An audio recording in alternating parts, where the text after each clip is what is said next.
Un mal qui répand la terreur.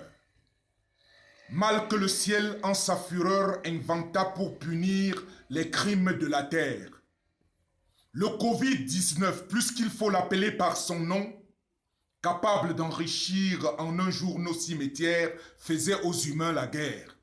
Ils ne mouraient pas tous, mais tous étaient frappés.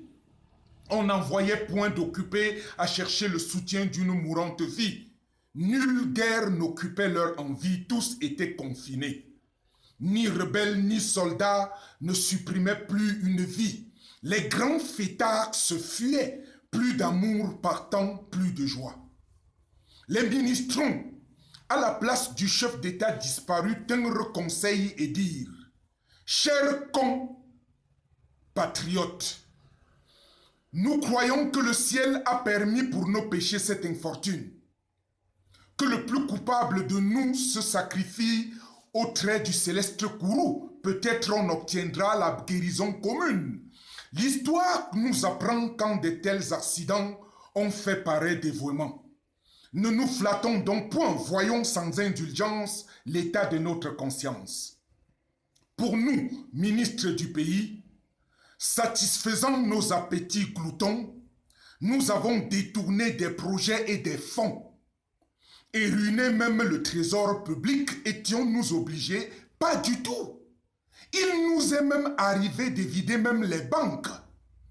Nous nous dévouerons donc, s'il le faut, mais nous pensons qu'il est mieux que chacun s'accuse autant que nous, car on doit souhaiter, selon toute justice, que le plus coupable périsse. Excellence, dit un juge de la Cour constitutionnelle, vous êtes trop bon gouvernement. Vos scrupules font voir trop de délicatesse. Eh bien, vivre de nos budgets en détournant les fonds, est-ce un péché? Non. Vous étiez en train de faire les projets de notre renouveau.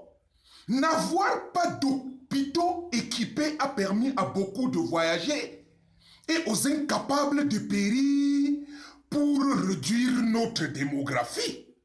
Quant aux banques que vous avez vidées, c'était même très bon, étant de ces établissements qui font leur fortune sur la ruine du peuple. Ainsi dit le magistrat et aux fonctionnaires d'applaudir. On n'osa trop approfondir du corrompu, ni du détourneur, ni des autres voleurs les moins pardonnables offenses.